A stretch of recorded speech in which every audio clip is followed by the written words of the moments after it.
Good morning. Good morning. Happy Saturday. You're listening to According to Jayma and Nikki. And we have a special guest, a very informed person in the studio. Darlene Hertz is with us. Thank you, ladies. Good morning. Thanks for the invitation. Good morning. Of course. You're welcome. Thank you for your time.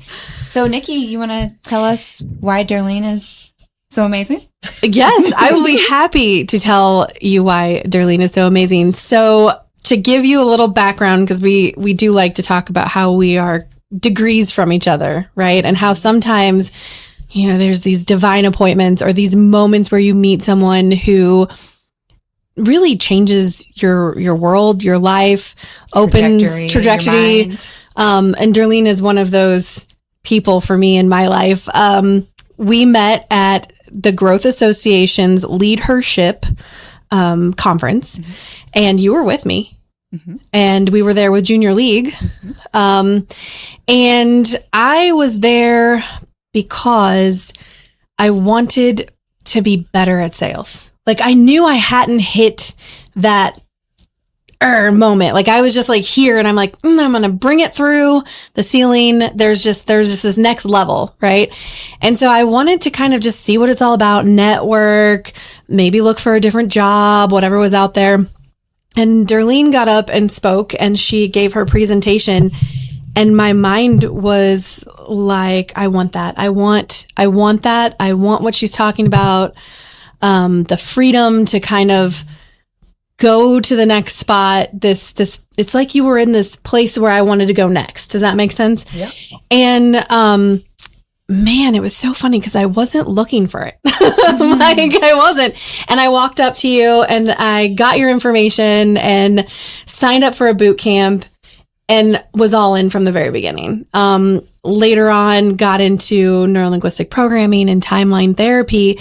And your background in business, I don't know that Bluff City Betties would have ever started had it not been for the work that we've done.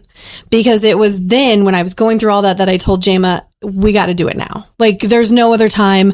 What are we waiting for? What are we waiting for? We're getting in our own way. We can come up with a ton of reasons why now is not the right time. And then a year later, we have a podcast. So you can see this like growth happening and progression and, getting comfortable being uncomfortable. I don't think you're ever really comfortable. First order of business. Yeah. Right. And so that is really kind of what started all of this. And it started with a choice. And showing up was the choice. And sometimes I tell my students when they don't want to go to school and they don't want to do and they don't want to be there, it's like, but when you show up, And when you show up, we got to work on our language over here. And when you show up, there's a lot of things that happen and can happen for you. And that first choice is to attend. And so, yeah. So great. And the reason why I said I just want to share that because I said that out loud to you, is that when we use the word but, we negate everything that comes prior to that. So I want to be a great human. I want to be a great business owner. But, and then fill in the blank, the economy's bad, or I can't find my clients, or I'm tired, like fill in the blank. And so then, like when I hear my clients say that, I'm like, that makes me curious. What do you really think? Never have I been accused of having a low voice. This is so funny. This happened to me last week too. Anyways. Well, you know. But anyway, that's just fun. She's embracing her calm. Yes, my zen. Yeah. And so, you know, just learning from those things. And when you say choice is one of our standing terms, as you know, is choice is a powerful thing and suffering is optional. And the first time I heard that, I really wanted to push back on that because I was in such a space of suffering. It was sort of like bring it on to me.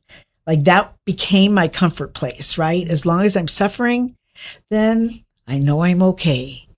As long as I'm suffering, then I know I'll wake up tomorrow. Like if I feel pain, I'm alive. Pain keeps me alive. Yes. Right? Yeah. And whatever. And for me, it was this, well, interesting enough, it was emotional pain that was going on inside of me. And so I would put myself through incredible physical feats to sort of buffer that. Like, right? So like people ride their bikes 4 or 5 miles in the day. Oh no, I had to ride mine 50 because I had to feel that, right? And whenever that's one of the foundations that I stand on, is that choice is a powerful thing and suffering is optional. And that is not to say that we cause, quote unquote, everything that happens in our life. And certainly as young people, which we can get into that. What we do, though, is that we do get to be responsible for ourselves as adults. We do get to be responsible about how we react to that suffering, if you will. The react versus the respond. 100%. Yes, how we respond. Definitely. How we Thank you. respond. Yep, you're exactly right. Well, and for the longest time, so react is that knee-jerk moment when something triggers a big hype thing right now. Trigger warning. Everybody's getting trigger warning. You're responsible for your triggers, not the other person. In a sense, like, people can say things that hurt you. People can say things that might offend you. And they likely will. And they likely will, because and you interpret it as an offense when it might not have been, but you're perceiving it from your experience and your filter. And then you have a choice. How do you respond? Do you react in emotional rage, whatever that outcome is, or do you respond? I've been responding with, that's interesting, and I'm curious. Those are great responses, because your brain then, like, literally, your brain says, I'm curious. Or what was the other thing? That's interesting. That's interesting, because your brain literally goes, oh, she finds that interesting. Well, let's dig a little deeper, as opposed to the nervous system response called triggering. Yeah. And so whenever we're triggered, that is literally our nervous system. And so I'll even go as far as to say we have the amygdala in the back of our brain. That's our first, I'm going to say, filter. And I call her Amy affectionately because she's the amygdala. And when she gets triggered, she just goes crazy. She just goes nuts. And until we can learn how to respond instead of react, Amy's going to stay on fire. That's why there's road rage. That's why there's anger in so many relationships. Well, and that's she's part of the constantly fight. On fire. The fight, flight, and freeze. So freeze, from what I'm understanding, is the very first human Homo sapien creatures that were the very first safety response when bigger things would eat a smaller thing was freeze, like deer. Deer freeze. Headlights, they just stand still. And then later it evolved to fight or flight. And that's where so there's fight, flight, or freeze. That's just your prehistoric, been there for forever response. Well, then in what ways can you quiet the prehistoric response and look around and go, okay, where's the wisdom? And that's kind of what people call wisdom. I think, let's get labeled a few things. If you so choose to use it as wisdom. If you so choose to, Yes. there's wisdom, there's cool under pressure, grace under fire. Those are where those phrases come from. Kept their cool, held it together. What we always used grace under fire when we were live in news anchoring, because something will happen and there's sound that can break and things that can go off and you have to still keep your cool. Okay, we'll be right back. You can't and some news anchors have been fired for a hot mic catching up some of their words that they said, emotional response. So it can go to those levels and degrees. Yeah. Yeah. I was thinking about something that you said with how do we say you only have to be as fast as the slowest person with you when you're being chased by a dinosaur. Right. Well, reality is we don't have dinosaurs anymore. So we don't have to go to that fight, flight, or freeze because we're not going to be eaten by a dinosaur, right? However, our neurology is still triggered to such things. And so the goal for me, this is the whole reason why I'm in this business, is first of all, apply to self. So I got to learn how to have different responses other than reaction, because I was a great reactor. I spent the majority of my day reacting to all the stuff that I was such a victim to. And once I realized that I truly embraced choice is a powerful thing, suffering is optional, when I realized that I had that option of not suffering, it did allow me to take a step back and say what choices are available to me here.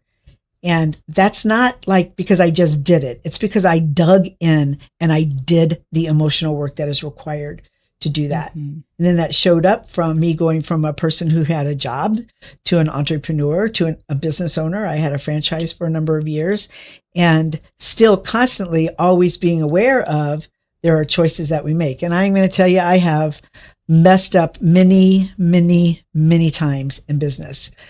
And I do look at them as wisdom now. In my previous life, I did not. You know, I was just this person who screwed up all the time. I was I constantly was reminding myself. So we can talk. Can we say the itty bitty shitty committee? Can we say that? Sure. Yeah. We have this itty bitty shitty committee, right? That's that voice in our head or that committee in our head that's constantly telling us things that are so untrue. And we are actually like we negate to the negativity. Science even tells us that. Like our brain is just like from the get-go focused on the negative instead of the positive. And then what's like the reality of that is that we repeat that day after day after day. And then what you feed grows. So the more when we say we create as we speak and we create as we think, those are two absolute truths. That what we feed into our mind, and I'm going to say our neurology, that is how we show up in life. And I know for the first, for the first several years in business, sales was an issue for me and I couldn't figure out why. But here's like the really cool thing. Like, this is like so cool to find this out. Like used to be, it would be like I would beat myself up, right? My first year in business, I made $250,000, 18 months, $250,000. Could not hold on to that money. I sponsored every golf tournament. I invested in myself. We say that you should invest 30% of your worth right back into yourself. Well, I did like 70%. I couldn't learn enough, do enough. I had to get rid of the money, but I didn't see it as that. I literally thought, well, look at me having this opportunity to invest in other people and invest in myself and all the things. Your community. Yeah. And it catches up with you, right? If you're a business person, you know exactly what I'm talking about.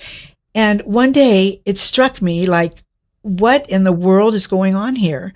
And as I started digging deeper, so it all happens like so early in our life that what I heard in my family, and this is my perception, please understand that this is what I heard. My brother and sister might have a different perception. Sure. But what I heard, we're broke, we're poor, we don't have money, and rich people make money off of the backs of the poor people. So imagine when I had money sitting into my business account, and I just had to hurry up and spend it. Right. Because you don't want to be that. I don't want my parents to think that I'm that rich person who is making money off of the, and I am telling you, there's yes, 100%. And there is so much that's so deep to that, because then I got to take a look at my, like what was behind even thinking that I was taking money from them. Right. I have invested, I figured it up, just a couple months ago that I've invested almost $500,000 back into myself. And I believe every time you take a course, you should raise your prices, right? Well, that wasn't happening because I was so stuck into not taking advantage of people and making it somewhat fair or whatever you thought was affordable for them. And however that looked. Yes, like 1,000%. And I kept, over the course of my lifetime up to that point, I kept hearing that message over and over and over again. And what you feed grows. And so I just literally I figured it up. I gave away about $125,000 of my intellect because I was running on that old program. Devaluing your worth. Yes. And as women, I mean, here's what I would say as women, but I'm going to say men are right there. It's just different stories because all of this starts immediately. That's what I was going to share, is that we have the moment that we're born. I always say the moment that we're born, that is our 100% pure potential. Like that first breath, every single one of us has the same potential. And I don't care what kind of social environment or financial environment or even emotional environment that you're born into, we all have that 100% potential, right? And immediately we start getting the programming of other people, the programming of our parents, not one parent, but two parents, right? And then grandparents, our older siblings, and our first teachers. So 0 to 7 years are what we call our imprint years.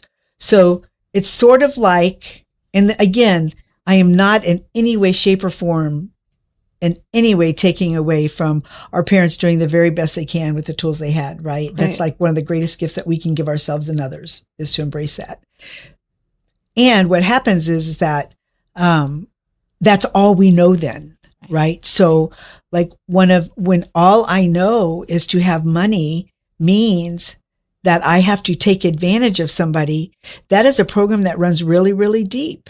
And I'm going to share even so far as not only did I hear that at home, a lot of what I was hearing in my spiritual environment was just like that. Give to the poor, give to the poor, give to the poor, and you can die poor as long as you have given to the poor. Well, that program ran for 50 years. So I have dug in and I have done that work to where I just... Don't tell yourself that anymore, right? That's well. Not your narrative. What I did was I really realigned my neurology. I was sharing with Nikki earlier. Is that what happens? Is that we, like, let's just say at that 100% pure potential, we're born with this beautiful aligned neurology, right? Like sacred, holy, perfect, 100% potential, and then we start getting downloaded with, our parents get mad and they yell. Our parents get mad and they hit. Our parent drinks, and we're the recipient of that. What does that look like, right? And that anger. So we are like, every time that happens, our nervous system receives that and gets compromised. I think that's a good way of saying it, compromised. And so really, I'm getting the chills telling you guys this. So really what's happening is we're a bundle of nerves sitting here having a conversation, right? We are all nerves. Spirit for me, in these borrowed bodies, right? And so like the goal for me is to get back, like all this work is to get back to that moment that I was born of pure potential.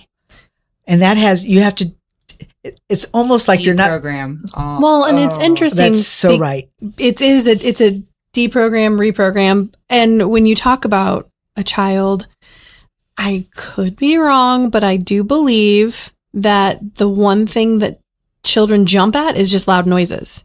So that fight, flight, freeze, which is that neurology button, it really responds just when there's loud noises. So that what the alignment that you're talking about, neurology is good. It's okay.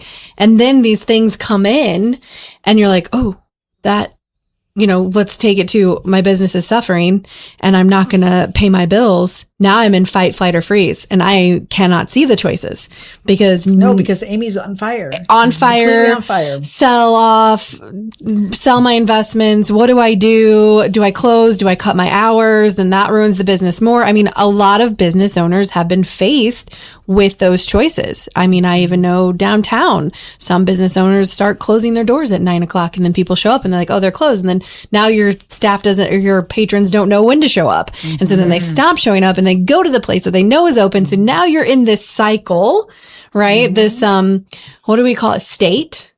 And you need to break it somehow, right? And so with that, I think we might break this state and go to commercial break, but we'll come back and talk a little bit about how do we do that? How do we do that? How do you break a state? How do you break a cycle? And so we'll be back with Darlene in just a moment. Firearms training shouldn't feel intimidating. At Precision Point Armory in Bethalto, we focus on safety, confidence, and real-world skills. Whether you're new or renewing your concealed carry, you'll get professional instruction without pressure. Learn safe handling, sound decision-making, and proper techniques tailored to your experience level. If you're looking for premium firearms training in the heart of Bethalto, Illinois, call 618-779-9947 or go to precisionpointarmory.net and train with confidence today. Struggling with depression that just won't go away? At Precision TMS, we offer a non-invasive, drug-free treatment designed to target the areas of the brain linked to mood regulation. Using FDA-cleared transcranial magnetic stimulation, gentle magnetic pulses help reactivate underperforming brain circuits without surgery or sedation. Many patients experience real relief, even after other treatments haven't worked. Our experienced team provides personalized care every step of the way. Contact Precision TMS today to see if TMS therapy is right for you. Accidents happen in a heartbeat, but lives change forever. Whether it's a car crash, workplace injury, medical malpractice, or wrongful death, you don't have to face the consequences alone. Keith Short and Associates brings over 33 years of experience and a reputation for fighting fiercely for your rights. For relentless representation that you can trust, call Keith Short and Associates at 618-254-0055 today for a free consultation. What's up? It's Mike Keith. What's up, bro? Back to spotlight other amazing alumni and how they discovered their path at Lewis and Clark. Let's jump into it. This is Tom Wells, an assistant chief of the Godfrey Fire District. He has been a firefighter and an EMT for over 20 years. Tom is currently an instructor in the Lewis and Clark paramedicine program and has 2 degrees from LC, fire science and nursing. I'm Tom Wills, and I'm a trailblazer.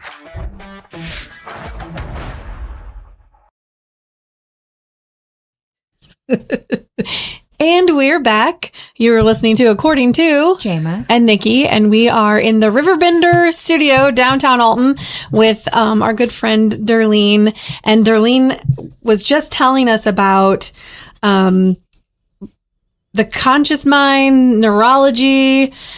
What is our neurology, and how do things get implanted in it? And what can you explain that a little bit more? So let's start with kind of a little bit about how my story got started. Let's and go then there. I can go into how I got into this training and coaching that I do. So many years ago, toxic work environment. And at the same time, my son is also an Army soldier, and he was going to war, and I didn't know how to handle that fear. Like, talk about a neurology on fire, right? Mom's fear of losing her son, and being in a work environment where you worked for people that you were brought up to believe they were the authority. They knew more than you. They were like, I could go on, right? And I didn't have the tools to get out of that. And so I was choosing to suffer, really, right, because I didn't know better, right? Grace there. Mm-hmm. And so there came a day when I literally said to God, if today's the day you want me, please take me. I'm done. And so I like to joke because I like to tell God, right? Like, yeah, there's that. Tell him your plan. Yeah. This is my plan. And here's what happened. The voice in my head goes, well, what if God doesn't want you? What are you going to do then? What kind of choice are you going to make? And because I had a friend who had been encouraging me to call somebody, I picked up the phone. So I actually heard that, like literally when I said that out loud, I actually heard that. I picked up the phone, made a call, met somebody who was to become my coach, which bring me back to coach versus therapy, because I think it's a super important distinction. Coach versus therapy. And so when I hung up that phone, I realized I saw light, right? I saw hope, which we always say, hope's not a strategy. And I go, yeah, but it sure opens the door for one, right? And hope is in a lot of AA. Yeah. Hope is very important to change and recovery. Yes. As long as you don't stay stagnant in that. You know what I'm saying? Mm-hmm. Action. Always action. Yeah, right. Yeah. Just the you need the action to get. Yeah. Yes.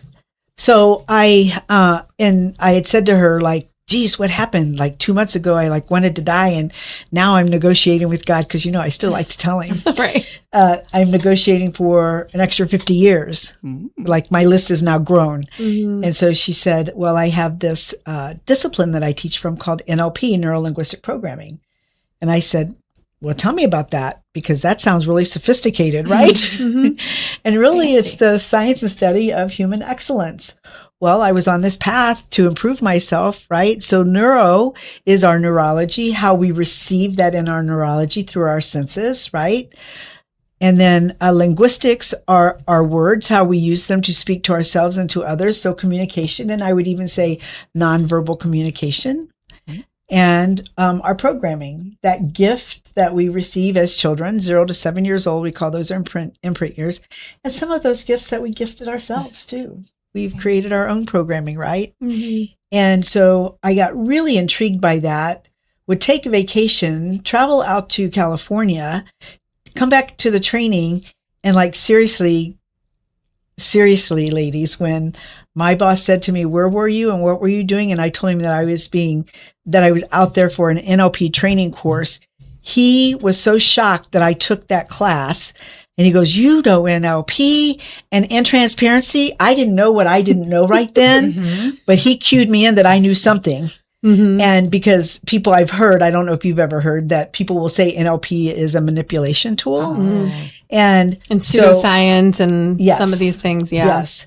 And so it was then that I realized the manipulation piece of it, right? It was then that I realized, oh, so any tool, the disc can be used to manipulate, the Enneagram. I mean, I could go on. Therapy alone can be used to, I mean, the list is long. So it's a very fine line between teaching, religion, all of these things can be used to manipulate others. Right. So that very fine line between, exactly, manipulation and influence is intention. That's why some people don't like salespeople, because they think they're manipulative. Well, again, that's my history, right? Salespeople just want to take advantage of you. They're going to rip you off. That is the ongoing program that was running. So now I'm in sales, like selling my selling my stuff, selling my value, selling my training, selling my coaching, and but you're manipulating, right? But your intention has changed. Yes. Like it's just so cool how all that works. So anyway, that's how I got involved in it. He was scared. Yes. That's what it sounded like. He never knew what to say to me after that. Because we learn how to communicate. We learn how to break down communication. We learn how to, the meaning of the saying behind the meaning, like listening deeper to what's being said, learning to ask questions instead of just taking for fact what comes out of somebody's mouth, right? So all of that. And so I kept going to all the training, and at some point I decided that I wanted to bring that to the St. Louis area, because the way I joke about it is the East or the West Coast gets everything, right? They get all the latest and greatest things, the latest fashion and all that. And we kind of wait for the fallout. Comes to the middle. Yes. So that's what I decided to do, was bring that to St. Louis. And so that's what I've done over the last, 8-9 years, however long it's been. And what's really cool is that, like, my focus is on business, entrepreneurs, salespeople, and we've had people come in. We've had people come into class because they were in that very, very dark place that I was before. And we've been able to help them get through that. We've had people come in because actually one of my really good friends now, she came in because she became a widow unexpectedly. And then we've had people come in that said, I'm coming from a corporate environment and I want to start my own business. And so then we get into the whole identity component, which is just so cool, because what people, and I generalize, please understand that this is a generalization, but people go from being an employee to a business owner and they think, voila, I've got this passion, I'm going to make this happen.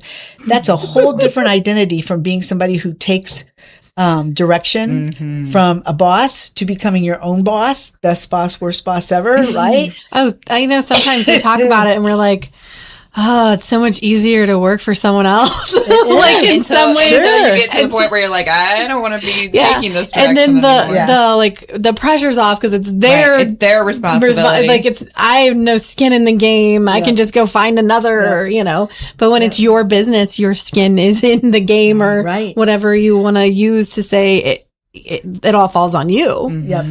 And I think for me, the whole value component. Like, I was told that what I was making was what I was ever going to make. Like, I was top of the pay scale.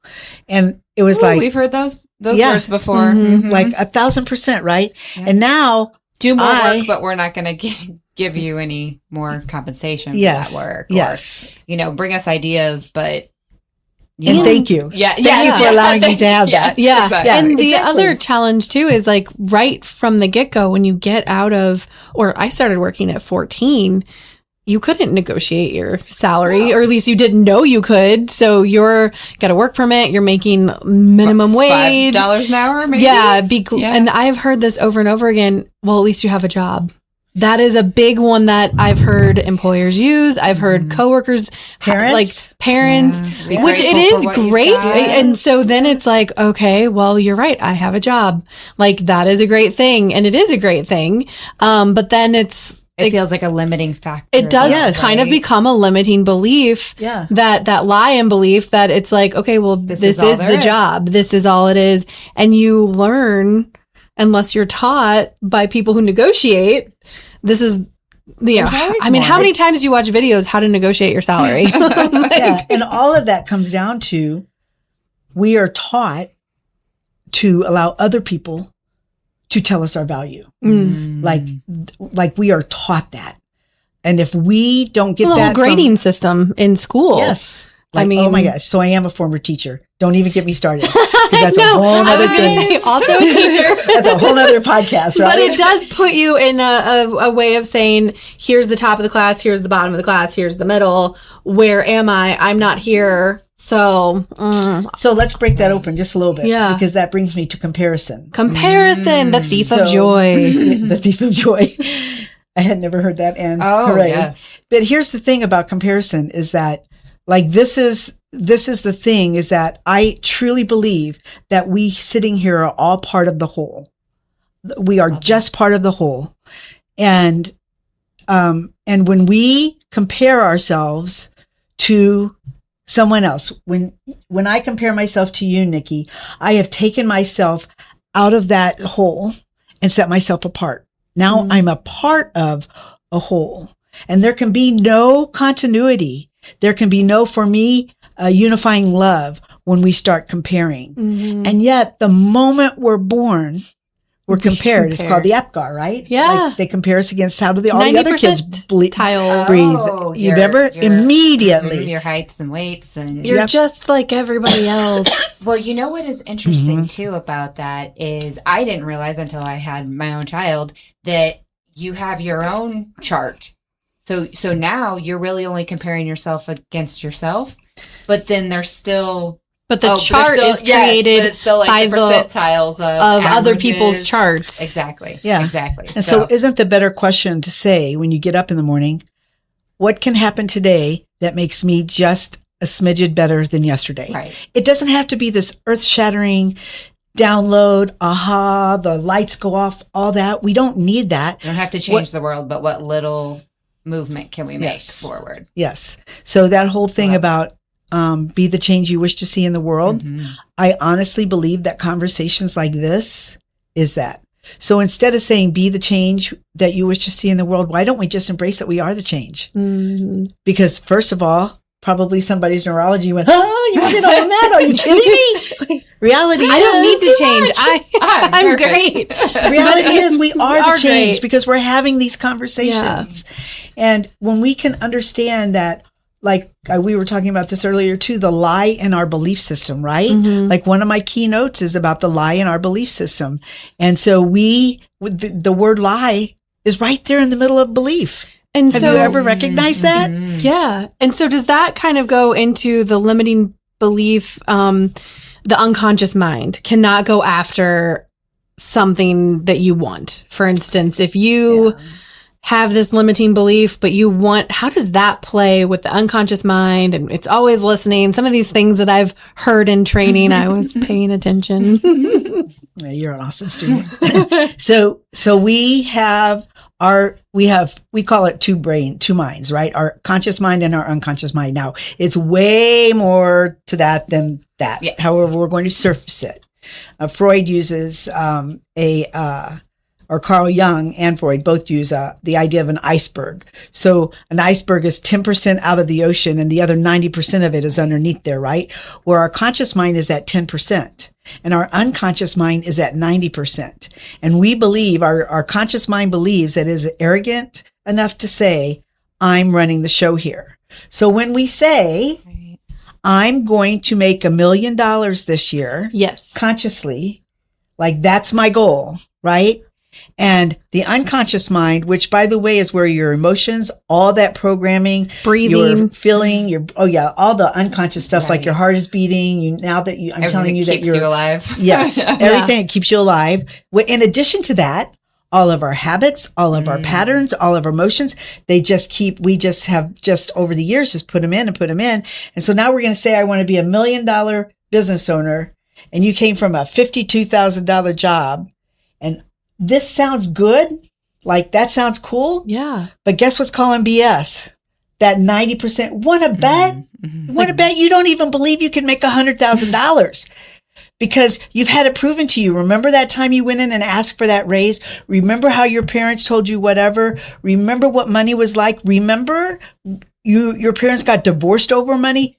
Number one reason for divorce is what? Money.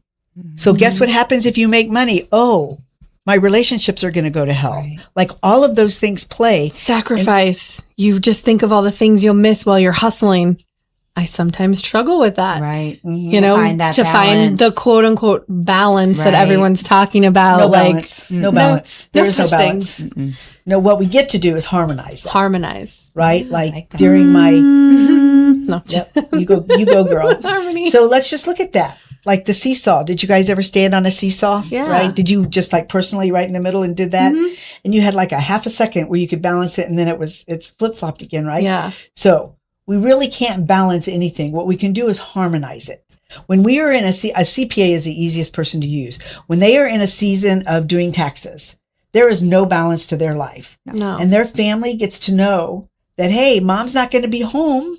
It's tax. Dad's season. going to be late. It's tax season. Right. I will see you on August 16th. Yeah. We will re-find new harmony back in our family, right? Mhm. And so the reality is they do work 18, 19, 20 hours a day. It's grueling, right? Mhm.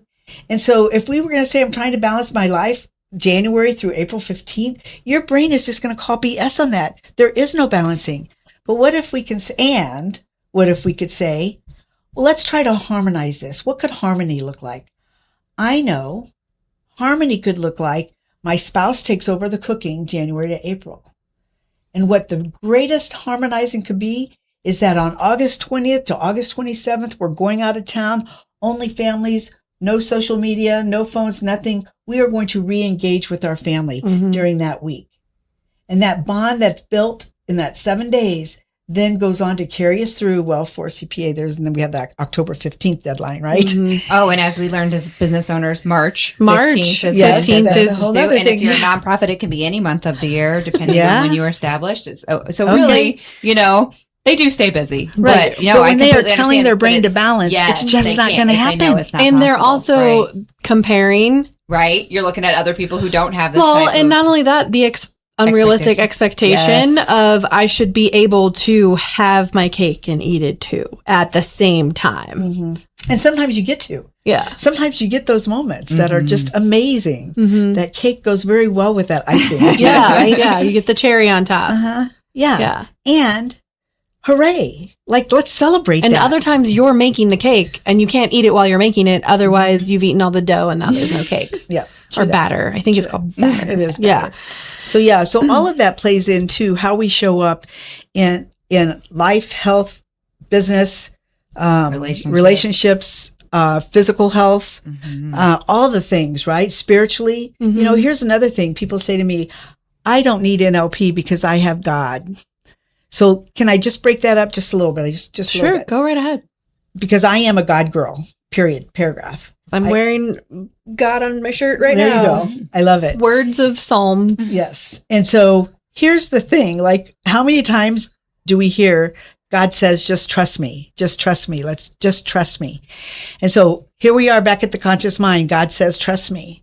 And unconsciously you have this program running that you should trust nobody. Remember what happened when you trusted your parent and they did this to you? Remember what happened to that girlfriend that hurt you so bad? Don't trust. So now your neurology is on no trust. And God is saying, trust me. And now there's a conflict. I really, really want to trust you, God. And everything in my life has proved me otherwise. Right.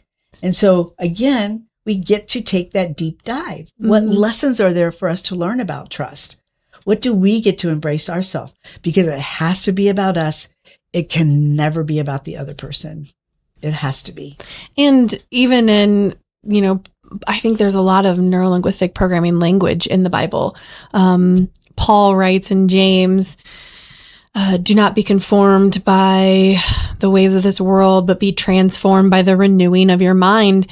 There is, after hearing so many messages over and over again, some of us don't watch the news for certain portions of the time because it's bogged down our mind and we need to transform it. We need to, go out and hear some good news, right? And I think that there is a lot of that language to remind us to, what does it say? I did this and no one heard me say what, because some of you are not watching the video. Describe it. How do we push out and transform? Let it go. And just take it away. The other thing, learning how to let it go. Because I think, there are times where when it gets stuck in our neurology, what can happen? Oh, like the crumble. Yeah. and you don't believe illnesses. In dis-ease causes disease. Dis-ease. Let's say that again. Dis-ease causes disease. So there's things that we cannot let go. What happens? So it can do little things like, I don't know. Show up as a shoulder ache. Yes. A neck ache. And if you don't, so our emotions are directly attached to our health, directly. And so I just went through 2.5 years of a terrible back issue. And I kept reminding myself, first of all, I didn't have that back issue. I was experiencing that back issue because I did not want to own it. I did want to go through the experience, right? Like I didn't take want the learnings. Yes. And so I can't tell you how many times I would say to myself, what emotions are you feeling? What emotions are you feeling? Because part of what settles in your lower back is the money, is the carrying the weight, all the things, right? Back breaking work. Is that where we get the expression? You're a pain in my back, right? Like all of that.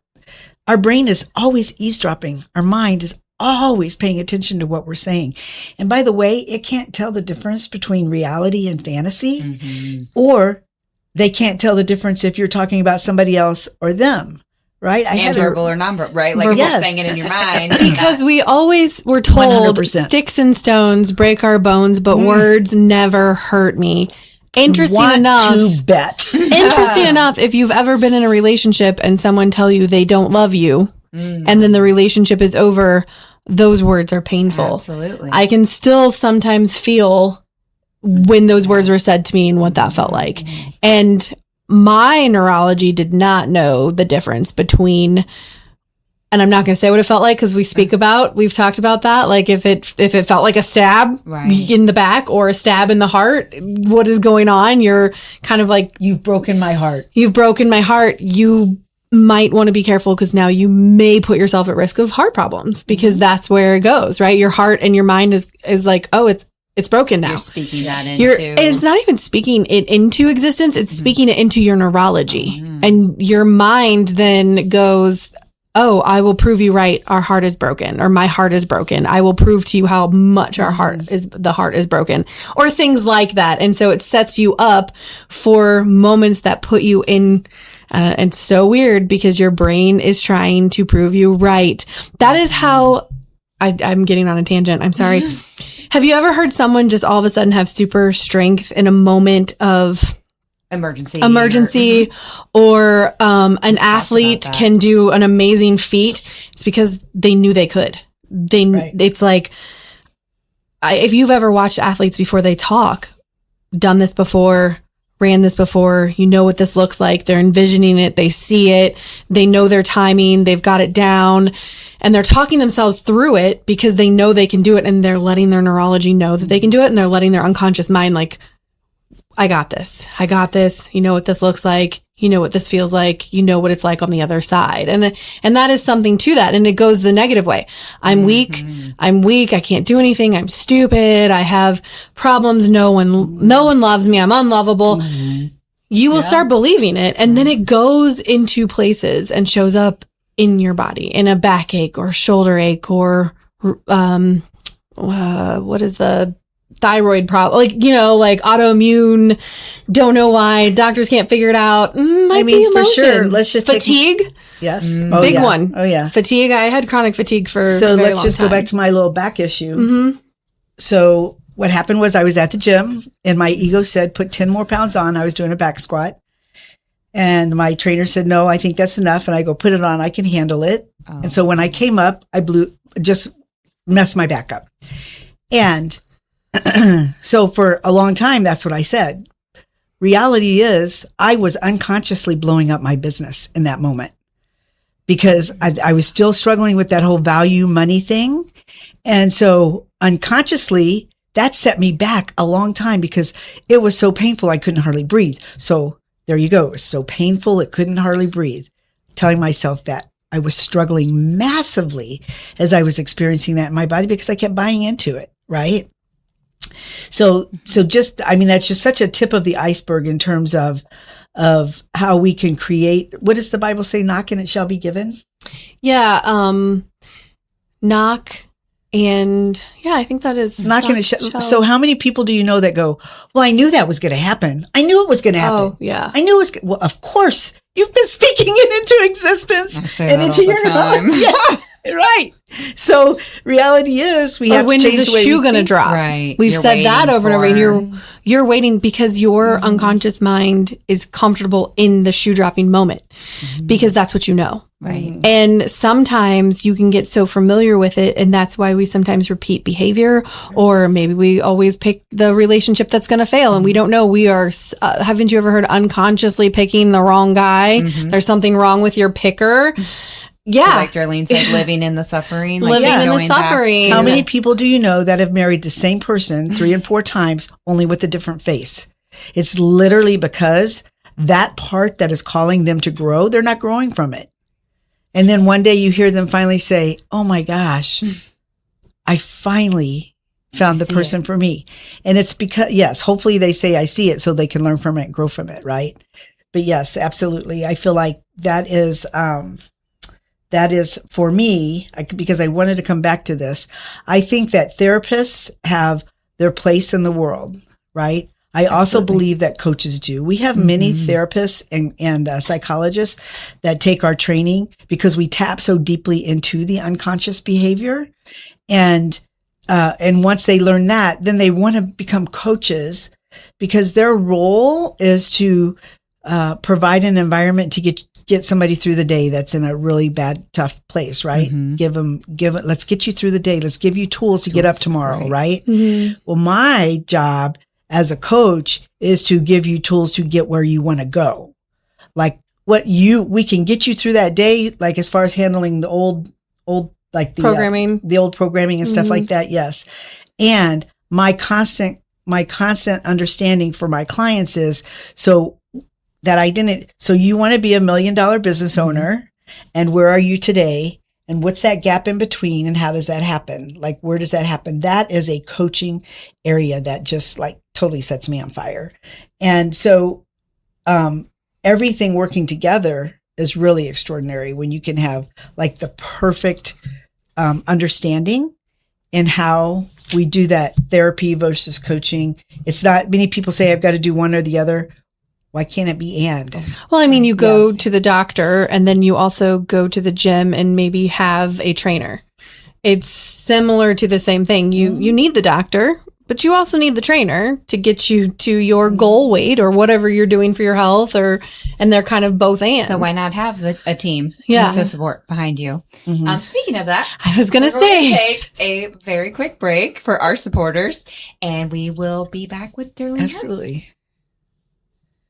Since 1993, Sparks Junk Removal is always adapting to the needs of our clients. That is why we now offer weekly trash pickup for selected areas. Plus, we offer driveway-safe rubber-tired dumpster rental. Give us a call today at 618-781-1407 or visit us at sparksjunkremoval.net. At Alton Elite Jiu-Jitsu, we help students of all ages build confidence, discipline, and real-world strength. Join a supportive community that challenges you to grow both on and off the mat. Experience the art of Brazilian Jiu-Jitsu with a 7-day free trial at our new location. Call 618-795-2692 or visit altonelite.com to start your journey today. Train hard, serve others, live elite at Alton Elite Jiu-Jitsu. When you need a project done right, on budget and on time, trust Gillahan Concrete. Gillahan handles every kind of project, big and small.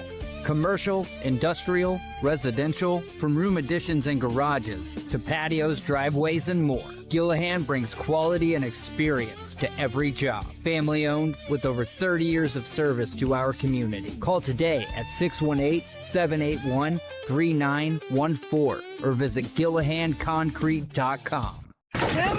With over 20 years of experience, Wilson's Tree Service has the expertise to handle all of your tree care needs. Licensed and fully insured, their team of experts are dedicated to providing reliable service. Plus, with a 24-hour emergency service line, Wilson's will always be there for you. Don't risk tackling that timber by yourself. Trust the local professionals at Wilson's Tree Service. Visit treeservicealtonil.org to get started. And we are back from our break. Our great team of supporters that we just heard from. You're listening to According to Jayma and Nikki, and we are here with Darlene. Darlene has been sharing amazing insight, knowledge. Yes. If you are an entrepreneur, business owner, and you're finding yourself kind of in these same cycles, we've seen a lot of businesses, even in the Alton area, kind of seem to struggle. COVID changed a lot of the way we do shopping and what are your hours going to look like and how does this fit in now and significantly affected many of our neuro-linguistic programming in our head, so much fear and unknown and negativity, and how can we overcome that and also have a thriving business. Absolutely. And grow in a time where some seem to be growing, but I'm not. You can reach out to Darlene. Darlene has some. I have a few things going on. Some things coming up, some tricks up her sleeve. So first of all, we are operating by what we believe we're capable of, not what we're truly capable of. Because then we get into that lie and belief. What lies have we taken on as our truths that have even become our values, right? Mm-hmm. So we don't even know that we're operating by them.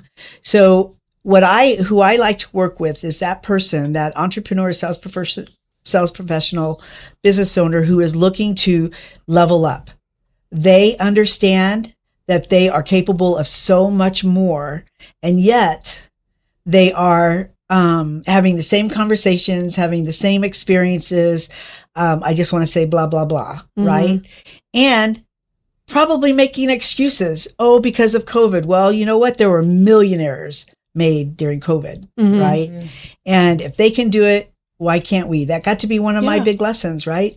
So one of the things that we do is we call it a success accelerator. And that is a great place to tap into who I am and what I provide and how I do that. So it's always live because this is the deal. Nobody's hiding behind that screen with me. Mm-hmm. It is so easy to say, oh, I'm going to the bathroom, or, don't raise your hand or whatever. Or continue to work or. Yes. Turn off your screen. Huge thing for me. Not be turn fully off your engaged. And there is something. Process. We talked about how our unconscious mind is doing 90% of the work. Mm-hmm. Well, if only, 8% of our all communication is language and talking, what are you missing behind the screen? Because you're not getting the other 92% or whatever. Reality is communication is only 7% verbal. Yeah. So that 93% that we're operating off of is our physiology and our tonality. And that's all stuff that we train.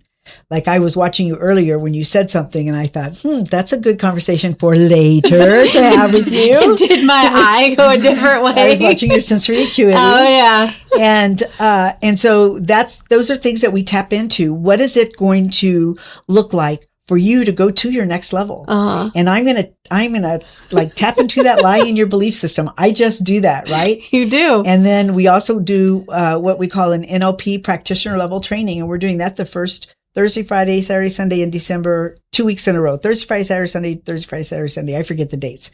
However, the best way that I like for you to contact me is literally text me. Like I'm totally open to texting because then if you get lost, it's on my screen. Yes, right. It's not on my So email. direct. What So is, to her. do you want to share your number? Sure. What is your I number? think it's right here on her Facebook Yeah, page.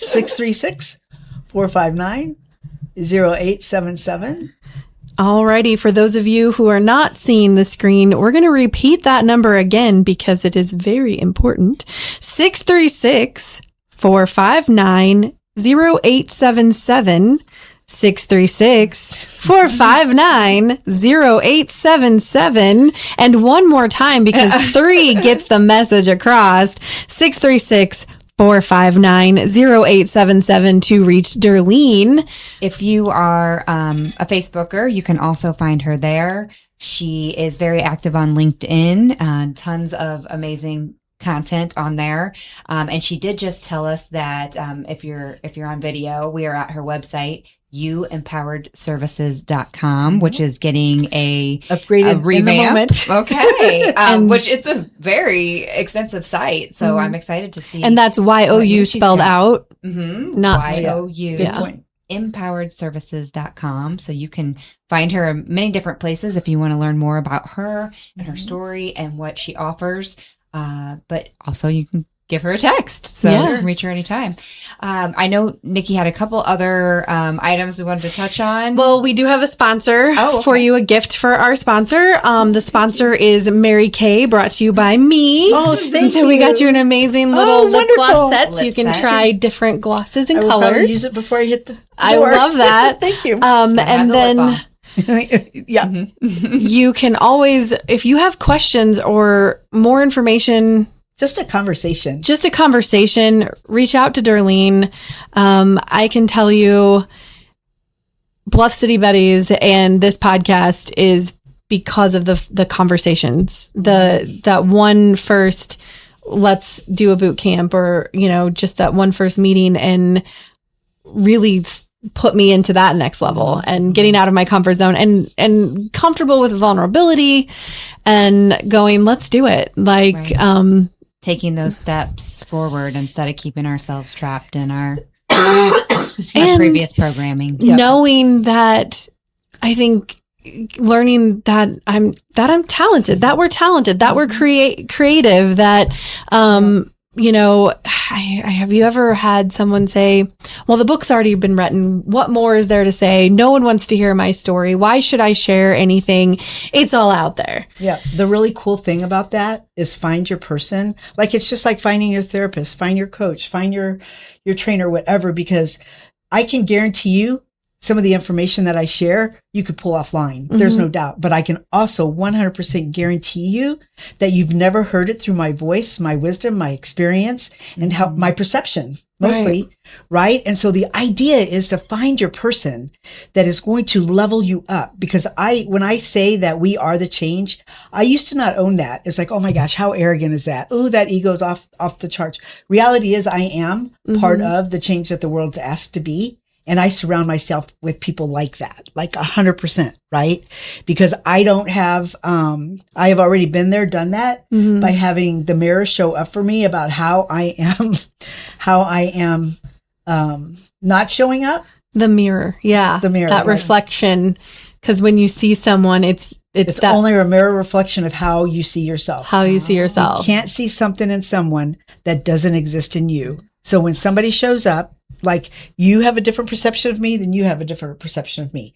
And that's all based on what you need to grow, right? Or what you've satisfied already. Like, if I say something really negative and it doesn't trigger you, I know that you've already done that work. But if I say something and it triggers you, it's like, ooh, what about that's about you? Because I know that when I walked in that door today, I came here in 100% love and give, right? And so that's why, like going all the way back to when I got started in this toxic work environment, right?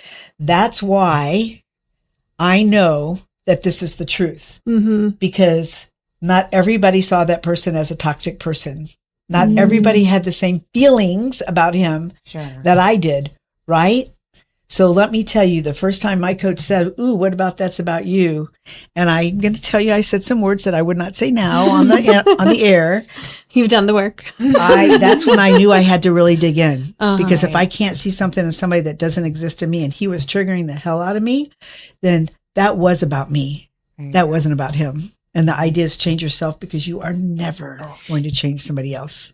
And that also goes to if you see beauty in someone, or they're really kind, or they're really helpful, or they're really smart. And you're drawn to them. It's in you too. Yeah. How Yeah. can you tell somebody you are one of the smartest people I know? And by the way, I do think that about you. I've told you that before.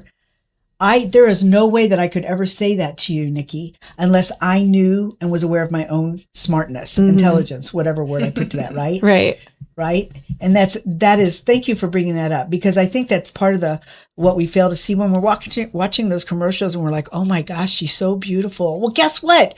You know that because it's inside of you. Like, embrace it, right? Own it. Yeah. So. And, I think that's a good thing to remember too, when life seems to be beating you up, or life is... When you are allowing life to beat you up, and you've got the itty bitty committee in the back of your head saying, it's not going to turn out the way you want it to turn out. You might as well just prepare for it to go the wrong way. Call that person Darlene, your best friend, Jayma, and they'll pick you back up again, and you'll see that light in them, because that's in you too. So I love that so much. Yeah, it's important to have those people in your life. And so on that note, it is Saturday. Our show is ending, and you get to go hang out with your people, tell them about our show, share it with them, so you can encourage them in what they're doing. Thank you, Darlene, for being with us today. It was for fun. being you. And thank you. Yeah. Thank you, Jayma. And seeing the light in us that's also in you. I appreciate that so much. And we'll see all of you next week on According to Jayma and Nikki. Bye, ladies. Who's your